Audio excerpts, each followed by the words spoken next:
The article I chose was Game Gets More Political from the USA Today.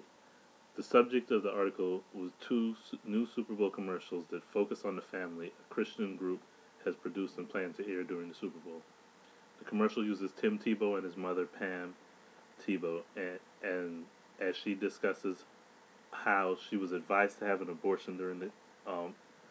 during her pregnancy with Tim because of complications with the pregnancy. The point is to show that the opportunities which you might miss if you choose to have an abortion. Tim Tebow is an American football player and is now widely regarded as the best collegiate player ever. The commercials have received much focus as abortion supporters like Planned Parenthood and National Organization for Women have objected to them and asked CBS not to air the ads. I think this relates to the readings we've done in class this week because it encompasses the mind-body issue and the repercussions it may or may not have for the role of women in today's society. I think that Plato might side with focus on the family on this issue because he would say that if Miss Tebow feels like the decision to go forth with her pregnancy was something she had to do because it had some effect on her eternal soul, then she would be doing the work of the mind or the soul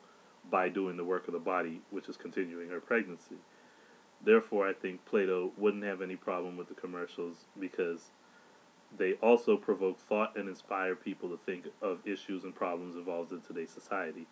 which is something Plato would admire or appreciate. I think Elizabeth Spellman would look at this situation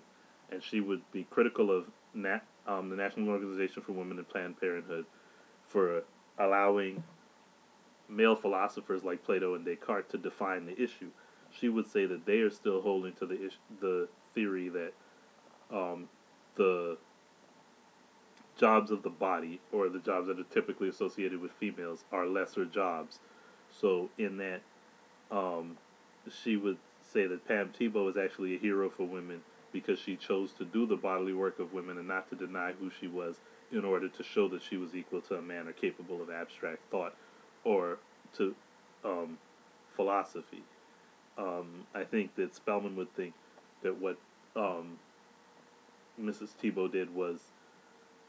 in essence, heroic or good because she chose to embrace her femininity rather than deny it for the purpose of demonstrating equality. I think Foucault would look at the whole situation differently, and I think he would probably say that Miss Tebow was in a lose-lose situation, and so was her son Tim. Either Miss Tebow was going to decide to have the abortion, in which case she would be accepting pressures and from one segment of society who believes that she should do that for whatever reason because of their potential that there would be a problem with the pregnancy or just to exercise her right to choose. Or she would choose not to have the abortion, in which she would be accepting pressures from the other side of society, which would be the Christian right or the people who think abortion is wrong and life begins at conception.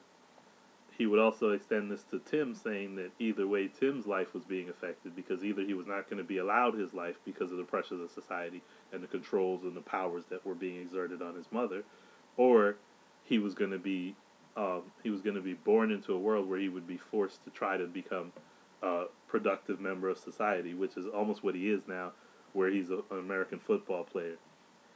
I think Foucault would look at this and say that Pam Tebow basically was going to succumb to one pressure or another either way, whether she chose to have the child or not, because whichever choice she made, no matter why she made the choice, it was subjecting her and her son to the rules and will of some power outside of her.